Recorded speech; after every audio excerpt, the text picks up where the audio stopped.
Are you listening? Damn.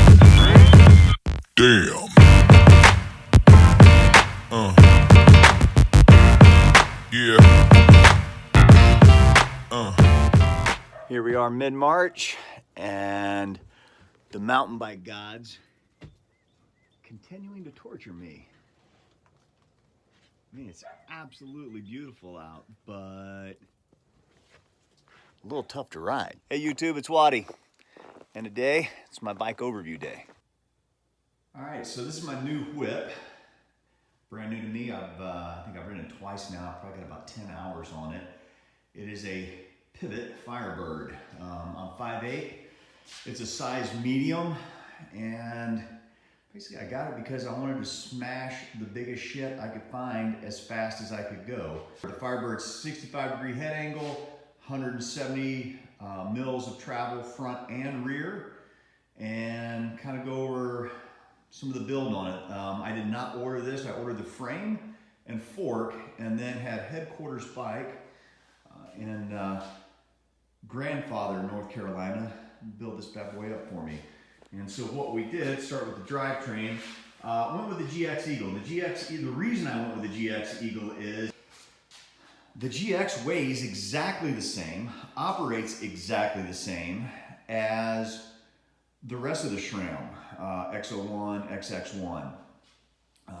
The only difference I could find was price, and that's a big honking derailleur.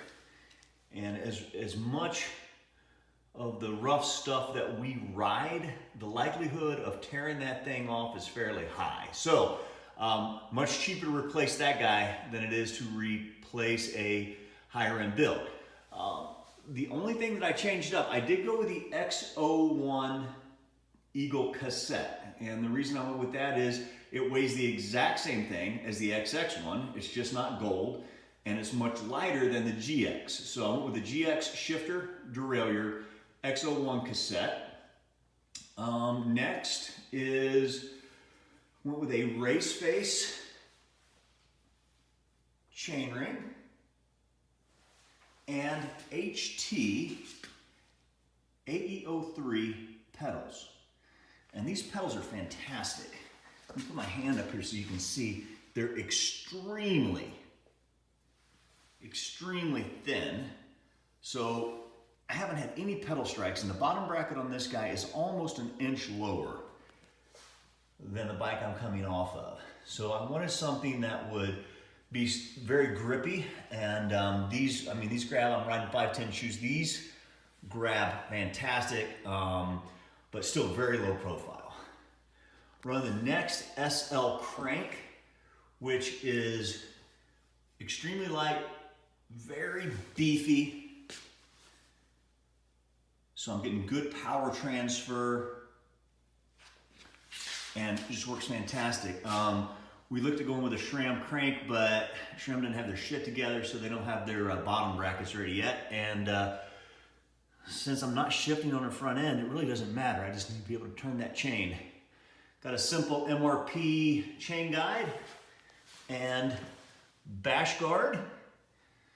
I put that to use several times. Where we ride is a lot of back country, and there's a lot of logs down, so we're constantly having to jump stuff. Going forward from the rear end, have a Fox transfer seat post. I can't tell any difference in these guys either between the Kashima coated and the non-Kashima coated. This one's a little bit cheaper, works fantastic.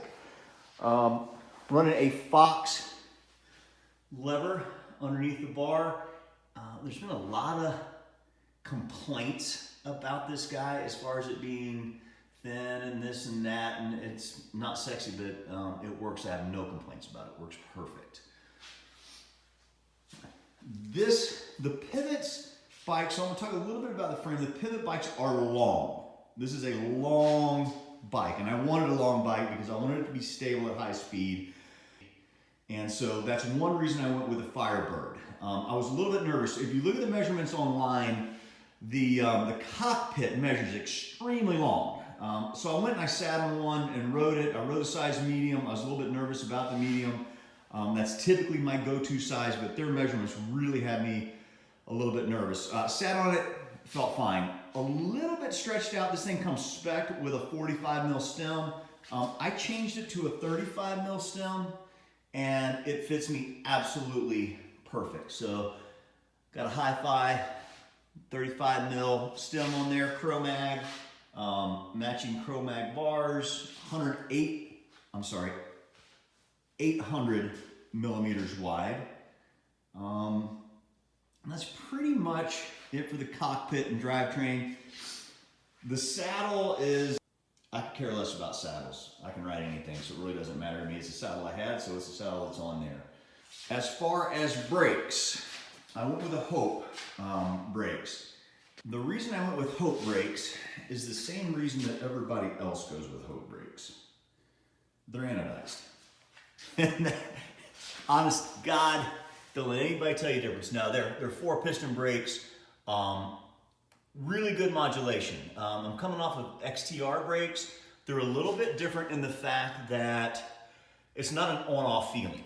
So when you apply it, you've got tremendous amount of power at your fingertip, literally, but it's not instant. So as you squeeze down the lever, it really modulates well. Which I like. It doesn't feel like you're either no brakes or all the brakes, which is kind of a Shimano thing. So been really happy with them, and they match my bike, and that's awesome. 203 millimeter rotor up front, XT rotor. Again, went bang for the buck on that guy, and 180 mil rotor out back. As far as the wheels go, hand-built wheels. Went with the i9 hubs and built on Stan's Flow wheels. Running a 2.6 tire up front, 2.5 out the back. Maxxis Minion DHF up front and an Aggressor on the rear. The reason that I went with the i9 hubs is, and I never really thought high engagement made that much difference until I started riding more technical, more tricky terrain. And there's a lot of times when you can't pedal a full stroke because there's a rock or there's a branch or there's something in the way, and you've got to take a half stroke and to keep from avoiding a pedal strike. And then when you can, once you've rolled past it and you can take a full stroke, you've got all this slop in your pedal and you end up dabbing or just having trouble. So went with a high engagement wheel. I've ridden them twice now, love them. Huge bang for the buck with these Stan's Flow and i9 wheels. They were under $1,000, hand built, and they work fantastic. Suspension, Fox 36, 3-position fork. The fork came with the frame. So far, I'm still dialing it in, so it's working fine.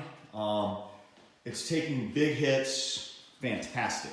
I still got to get it dialed in a little bit for the high-speed chatter. It's a little, I don't know. I got to work on it a little bit. But I've only had 2 rides on it, so just getting that rebound set where I need it. I think I need to speed the rebound up a little bit on it. But as far as big hits go, I mean, my God, will it soak it up. Out back, running the Fox Float X2, and again, did some big long runs with it Saturday, and reach down and touch it, and it's just as cold as it can be. So that little piggyback shock is doing its job. And I mean, you can read reviews all you want to online. Everybody likes that X2. So little mud guard I'm riding. So these are pretty cool. This is actually from Scott. It's a Synchros mud guard.